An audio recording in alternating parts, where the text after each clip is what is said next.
Alright guys, welcome back to the channel. Hope everybody's doing well. Appreciate it. Please like and subscribe to the channel if you enjoy this content. We are approaching 25,400 subscribers. So thank you to everybody. Big shout out to everybody who's been along for this ride. Today we're going to talk about something that you probably don't find very much on YouTube.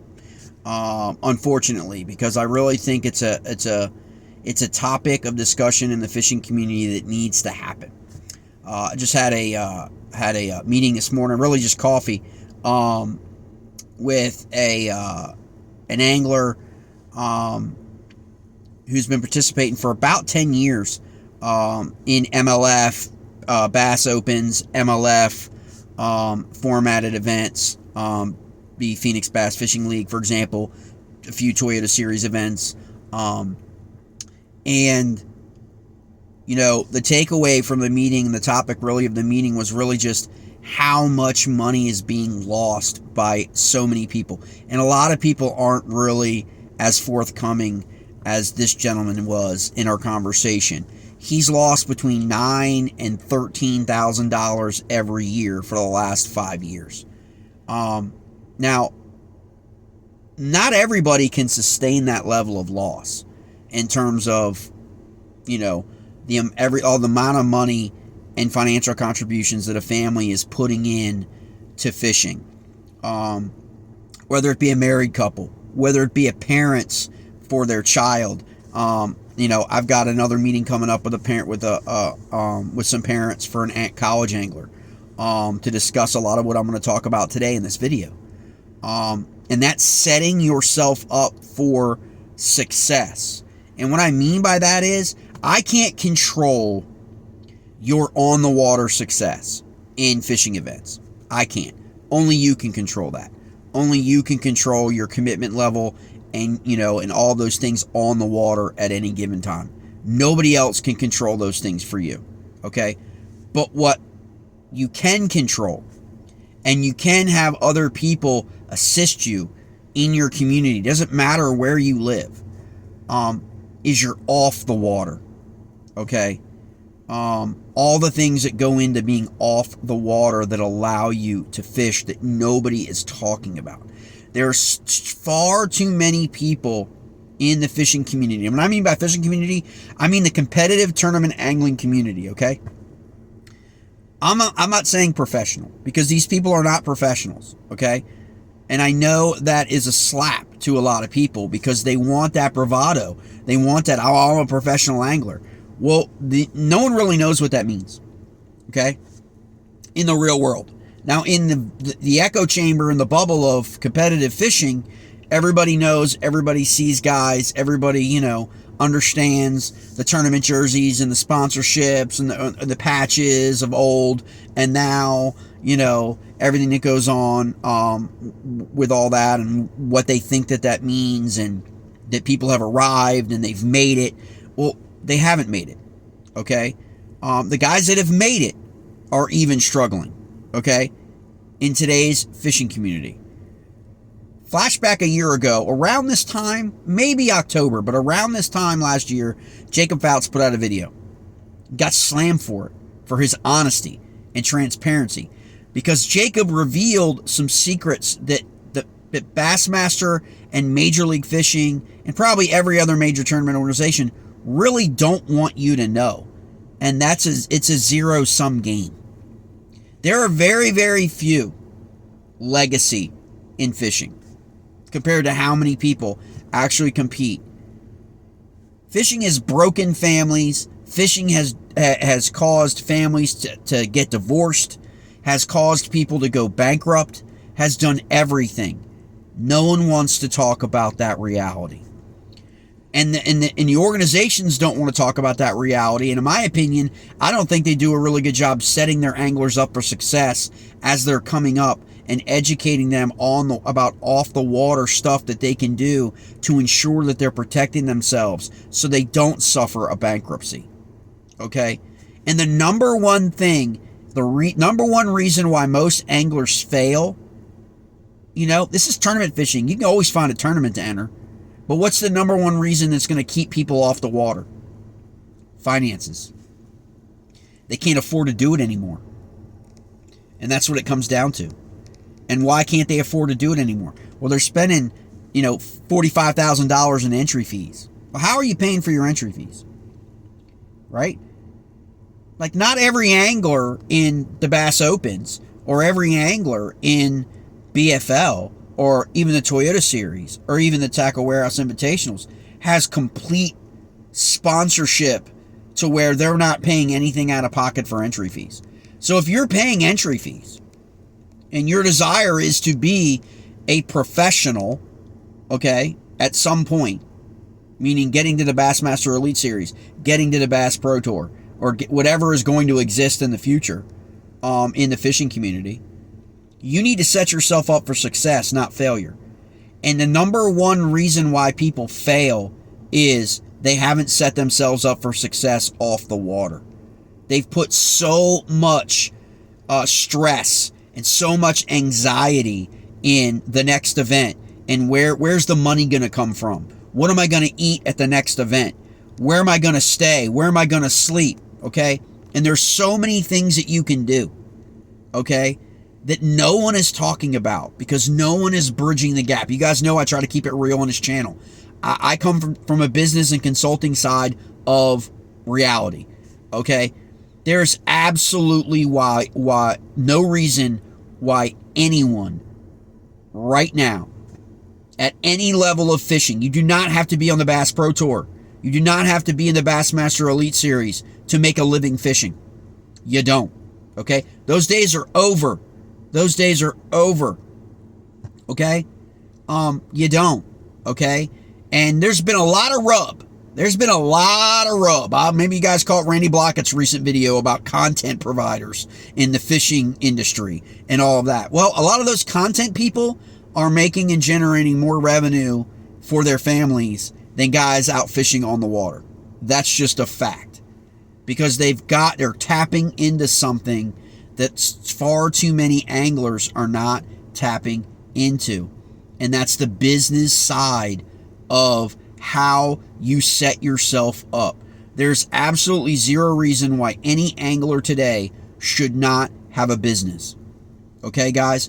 You need to have a business. You need to have an LLC. You need to have an S Corp. You need to be incorporated in some form or fashion. And it doesn't have to be you. Okay? It can be, if you're young, like the guys that I talk to, that are in the college stuff, your parents can set up a business. And then their child can be part of that business. Okay?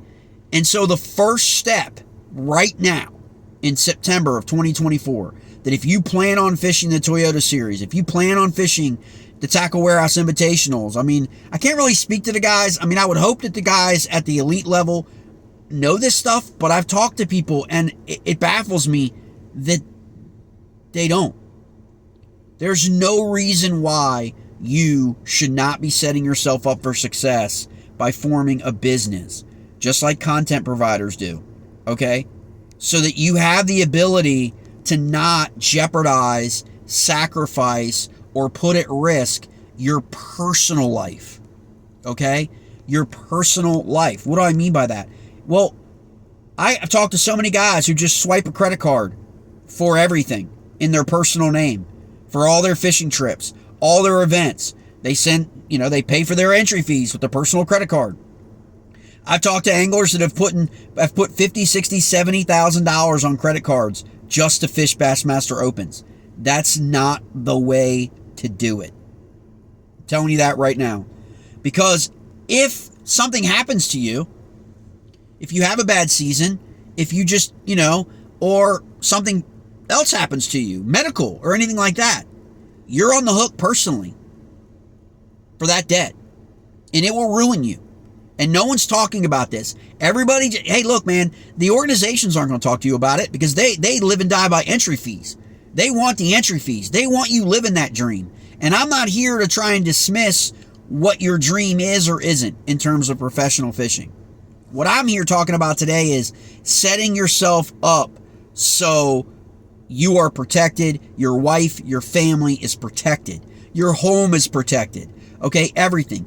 First and foremost, you want to form your business and you want to keep your business separate from your personal life, period.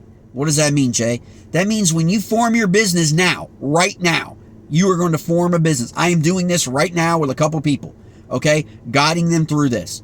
You want to set up your business, whatever entity level you want to set up as, sole proprietor, LLC, S Corp, incorporated, however you want to do it, okay? You want to make sure that you're setting it up and you're not using your home address, okay? That's the number one thing. Don't conflate your business with your personal finances in fishing. Don't do it, okay? 85% to 90% of you will lose every single time. You need to set up a business. You need to understand that the name of your business needs to be something that's relative to you, that you're familiar with, you're comfortable with, that you want to do. For me, it's media, okay? And that's what it is, all right? Because those are the mediums in which I am interacting with, using content in the fishing community space. I want you to think about these guys that you're watching above you, okay, at the upper levels. A lot of them have their own cameramans now. If they don't have a business, they don't have the ability to write that off. They don't. Okay? Let me explain something to you. The reality is the rest of the world considers what you do for a living a hobby. Okay? And I've had financial advisors tell me this. I've had bankers tell me this. I've had loan officers tell me this. I've had all these things, all these people tell me this. If you try to go to a bank today and you want to walk in and you want to get a line of credit or you want to get whatever, a personal loan, whatever, and they're going to ask you about your income, they're going to ask you what you do for a living, and you're going to say, I'm a professional angler, and they're going to look at you like, what is that? Like, okay. They don't know. People don't know. Okay? And so you want to make sure that you set your business up without those alarm bells, okay? So you don't want to put like XYZ Fishing, your name. Like my page is JL Scott Fishing, right? Well, JL Scott Fishing's not my business, okay? You can always set your name up for your business and then do business as, okay? Whatever you want to do, okay? But you want to set this up so you can get everything funneled through your business, a business line of credit, for example, which will allow you through your credit line for your entry fees, which will allow you to establish that history as a business, okay? So what's, and the number one question I'll get is, well, Jay, like, what's my business? Well, your business is what you are generating from fishing, okay? Stop looking at yourself as a professional angler and look at yourself as someone from media, okay? Why do I say that? The number one trend in fishing right now is live streaming. The number one trend in fishing right now is media. It's social media. It's filming you on the water. It's you doing videos. It's you having a social media. Your sponsorships want all of that, right? They want you to have a presence, a footprint on social media, right? Use that to your advantage, okay? Because your sponsor providing you sponsorship goes right to your business entity. It doesn't go to you personally, okay? And so when you do it personally, what is that called? In one form or another. It's either an in-kind contribution or it's income. You've got to qualify it one way or the other, okay? Now, you want a red flag, automatically red flag, is try to write your expenses off for your hobby to the IRS as an individual. That is one of the first things that's going to get you flagged by the IRS. We also know that the current administration in Washington has hired 88,000 new IRS agents for that purpose, okay? So you want to make sure that you set your business up, that you don't use your home address, that you use a virtual office. You guys that are out fishing the Bassmaster Opens and Toyota Series, Tackle Warehouse Invitationals, even some of the BF, you guys are going all over the country. So your office is your truck. But you want to have a virtual office, okay? You don't want to use your home address. You don't want to conflict that, okay? You can get a virtual office. You can get a Google office. You can get in your hometown. You can go down and get an office, okay? That's basically just they receive your mail for you, okay? as your office. I mean, this is common practice, okay, in the business community for small businesses. That's what you're going to be. You're going to be a small business, okay, and your company is based on your fishing adventures, okay, tournament angling, everything that you do, you are going to funnel through your business, okay, and all that comes out. Again, you need to seek your own tax. You're going to have your own tax advisor, your own business consultant, your own financial planner that allows you to understand this is what you're going to do. This is what you map out your year. This is what my entry fees are going to cost me, right? And as you build that out, you're going to understand that you're going to be putting less of your own financials into it, okay? Sure, like every other small business, you're going to put your money in because you're going to get a checking account. You may get a savings account. You may get, at your local bank. You want to establish that relationship with your bank and your loan officer. I would recommend Chase Bank. They're like the easiest and the number one for small business, especially in the fishing community, okay? For ease of use. Okay, meaning you can get right in there, you can get everything done after you've done your LLC, which is not expensive, guys. It's less than an entry fee for a fishing event to get this all started. Okay, you can get your business started. Then once you get your business, you get everything that you need. Okay, you'll get your EIN number, you'll get a Dun & Bradstreet number, you'll get all these things that you need. So when you can walk into the bank, here's what I have. I have my website. Okay, I have my website. I'm not talking about Instagram. I'm not talking about Facebook. That's great. Or YouTube. Those are great. But you want to have a website because legitimate businesses have websites. Okay, so you want to have a website in addition to Instagram, in addition to YouTube and all your other things. Okay, but you want to have that address for your checking account, for your bank account, for your small business account. Okay, in your county, get a business license in your county. It'll cost you $25 to $75. Get a business license. Why do you want to get a business license? Because you'll get a business license and you'll get inundated. Trust me. I live in a county with tons of programs. You will get inundated with economic development. You will get inundated with programs and grants and everything for your small business, for your community. Okay? As well as the federal government, but mostly your community and your state. And plus, it gets you networked with that business side. It actually will help you bridge the gap for local and regional sponsors, okay? Because you're in that network of people begin to know you, you know them. Oh, then they begin to call on you. Hey, what can you do? Maybe they've got a landscaping business. You meet somebody like I know who's got a landscaping business. Somebody who's got this that wants their brand promoted. You can work out those arrangements. How do you work out those arrangements? Because you want that sponsorship to come to your business, not to you personally. Okay? That's how this game is played nowadays.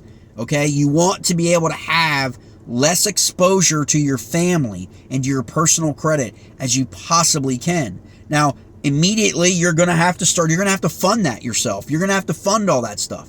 But in funding your own business, you can take those withdrawals. You can take when you need. You can take those things in terms of your business, guys.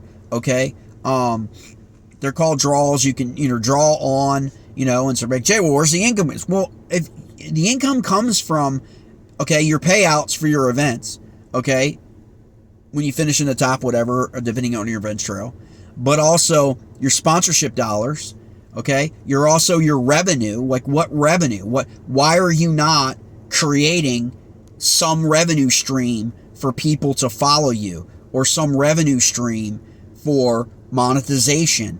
All of those things will go into your income, but primarily you want to be able to capture your tournament payouts, right? And keep them within your business, okay? And you'll be drawing on that, all right? But in the meantime, your business is the one. Your business vehicle is your truck, okay? Your boat is part of your business. Why? Because you're almost like a guide, right? A guide gets to write all this stuff off, right? A guide gets to write off his gas, gets to write off his, all these things, lunch for his clients. He gets to write all that stuff off, right? As a hobby angler, as an individual, you're going to have a harder time writing anything off. Okay, you may get away with it, but eventually a flag's going to go off. Okay, so you want to be able to have a business, mechanism in place for you to be able to track your expenses on the road for your gas, for your food, for your lodging. Okay, you've got to understand that the organizations are not looking out for the best interest of anglers anymore. They're not. You're a 1099. You're a 1099 subcontractor. You're not an employee. They've extended their events to 4 and 5 days now. What does that mean? That means you've got to spend more money in gas, more money in food, more money in housing and accommodations, right, for a tournament than ever before, but the payouts aren't anymore. Okay? So you're paying more money. You're chasing, like they say, good money after bad. You're using good money because the chances, we all know, are stacked against you. Okay? In fishing, in these events. And you're spending a lot of money in entry fees. And so you want to be able to have a mechanism to where, your entry fees are included in your business, and then your marketing is included. And the other big thing is like, I get the number one question I get for a lot of people is, like, what are some of the other things I can do, to basically earn revenue for my business, my fishing business, outside of fishing and events, outside of sponsorships. The number one thing you should be doing is you should be busting your ass in the off season for every single expo and every single fishing event in your region or in the national level or wherever, where they will pay you to be a speaker. Okay? How many expos have you gone to in the last 20 years where it's the same people over and over? I know in my area where I'm from, it's basically, I know who's coming to the expo, in Virginia, the number one expo. I know who's coming to the one in North Carolina, the one in Raleigh. I know every year it's going to be the same guys, okay? Because no one's pitching to those expos, you younger guys. There's nobody out there. If you're a forward-facing sonar guy, right now, forward-facing sonar is the hottest thing there is. It is. I know it's taken a lot of heat and a lot of controversy, but at the end of the day, people want to learn more about forward-facing sonar, right? And so you have an opportunity, if you're a young angler and you utilize forward-facing sonar, you have the ability to contact an expo and be like, hey, listen, I would love to present at your expo, for 3 days, for 2 days, or for 1 day, right? You can pitch that to them, and, over time, you're going to command more, okay, of your time and your dollars. In terms of dollars, you're going to be paid for, okay?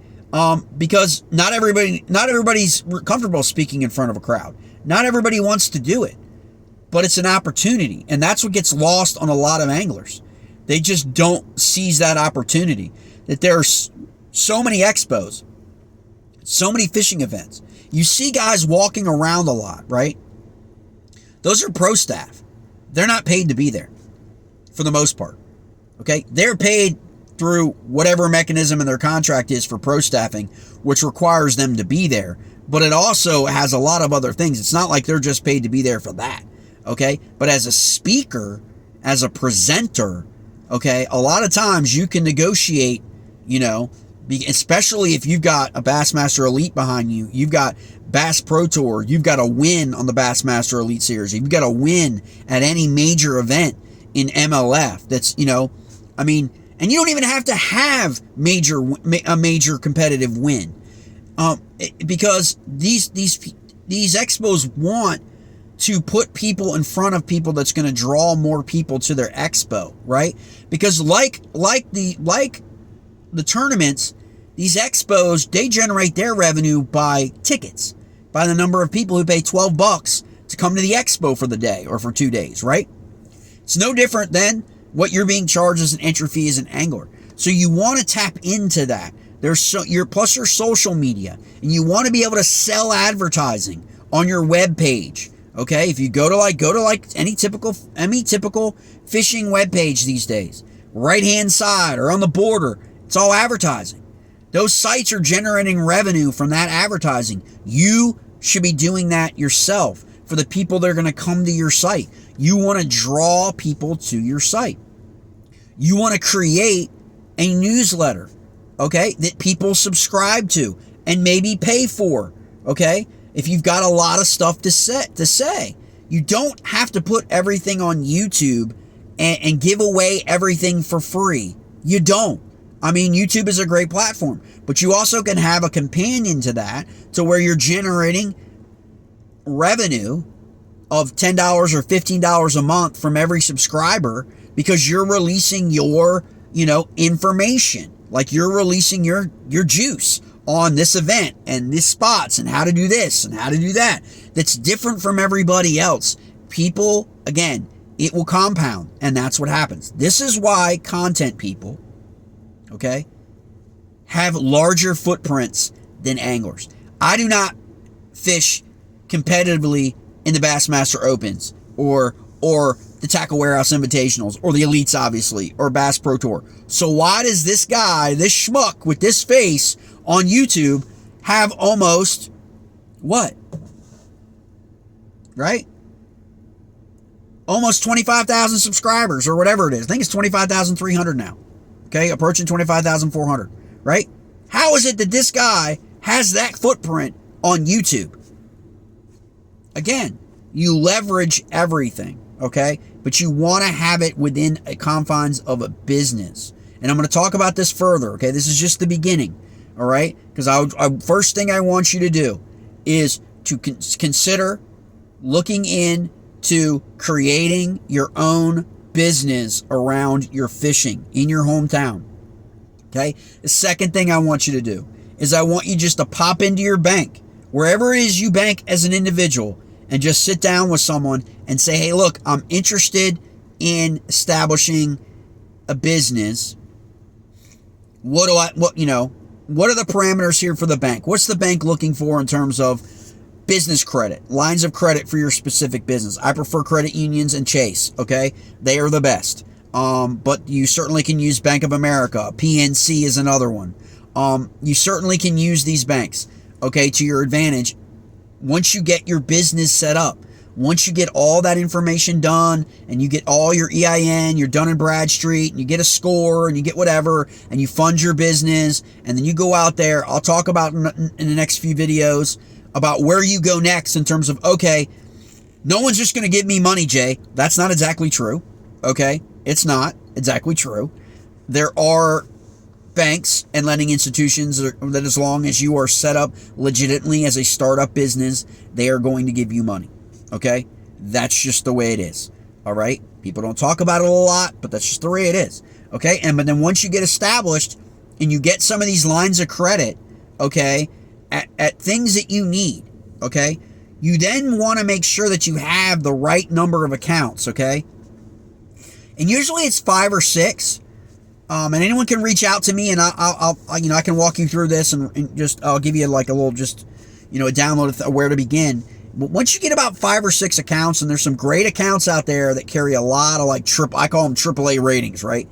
That that you can easily qualify for by just having your business set up, okay? And your credit lines, you'll only be able to use that credit line for that specific business, okay?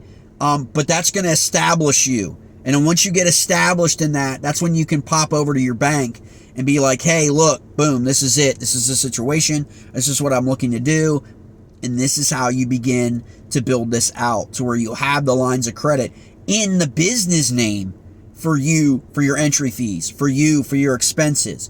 This is a line of credit, okay, for you. And then you're going to obviously be responsible for paying that back, guys, okay? But you can pay that back as you go forward.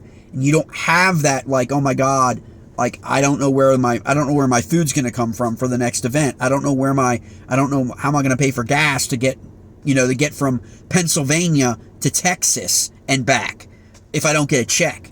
You can alleviate a lot of that anxiety, okay? And this is where we're going to start, guys. This is where we're going to start with you guys that want to reach out to me. I'm going to continue to do videos, and you certainly can do this on your own. For sure. But if you want more information, just reach out to me. Okay. And I'll get you the information. And it's just like that. I'm going to try and also put it in my own newsletter, step-by-step documentation of how you do it, points of contact. Okay. what bank you want to deal with, a point of contact at that bank, okay? Like how you go through the process of all of this to create your brand. That's the number one thing you guys have probably heard about in the last 5 or 10 years is branding, right? Well, if you're a brand, you're a business. So create the brand. How do I create the brand, Jay? You create the brand with a website. You create the brand with social media. You create the brand with YouTube. You create your brand identity, and then you use that brand identity to generate your business, okay? And then you get a business license. You form an LLC.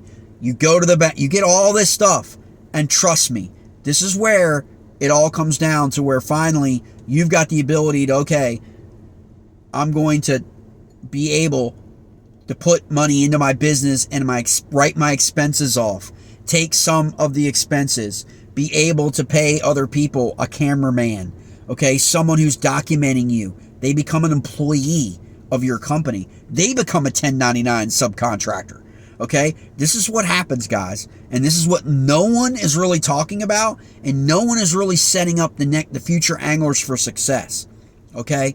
Again, think of this as a business, okay? It's not a hobby. If you were going to go and fish competitively across this country and you're going to take your boat across the country, okay, make it a business, okay? You become a media brand. You're documenting your travel experiences, right? You're advertising for your sponsors, right? You're going to be able to expand that advertising level to other sponsors, non-endemic to fishing, okay? Non-endemic to fishing. Once you've established your brand identity. That's really, and then you're going to start to get more and more people funneling towards you. And plus you're going to alleviate a lot of the anxiety and the stress over where the next entry fee is going to come from, where the next, place you're going to stay is at. You're going to have a lot less stress on your family because if something happens in any of these circumstances, it's business related. It's not your personal credit. It's not your house. These people that are mortgaging and getting home equity lines on their house to fund their fishing career are crazy. They are crazy. Do not do that, okay? Please. Those are when the guys get into trouble, all right? You don't want to do that. You don't need to do that in this environment anymore. There's enough opportunity out there. There's still lending out there. Hopefully the economy turns around. We're getting a little bit more, but interest rates are coming down. We'll see what happens. But you want to take care of business now in the off season.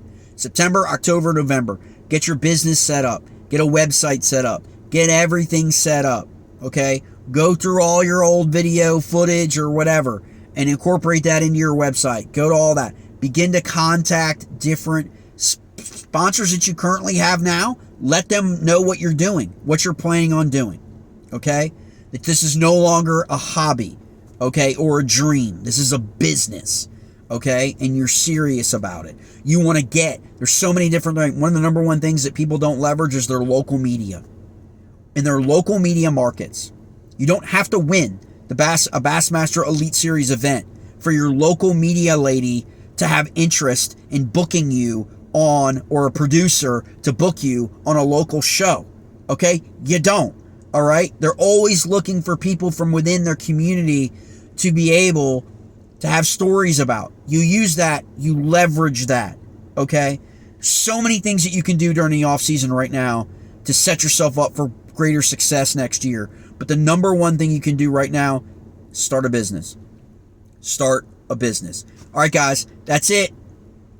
Just part one. We're going to continue this. No one else is talking about this jank, okay? No one else is really setting you guys up for success on YouTube or any other platform, okay? And this is what basically you kind of need to start to think about bigger. Think bigger than the dream. Think your brand and your business, and combine them too, and leave your personal life on the side. Your wife will be happier, your kids will be happier, you'll be happier. You won't be, leveraging your personal finances and all of that stuff to where that becomes, in jeopardy, okay?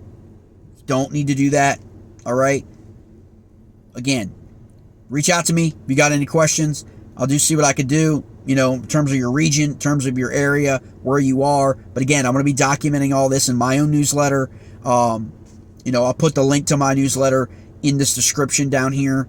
And I'm going to start to release those here coming up here in the next week or so, of basically just a blueprint for what you need to do. And again, if you have any questions, you can always reach out to me, and I'm always going to be forthcoming with the information, set you up with the people that I know, set you up with the best banks, the best lending institutions, the best cards to get, all of that stuff.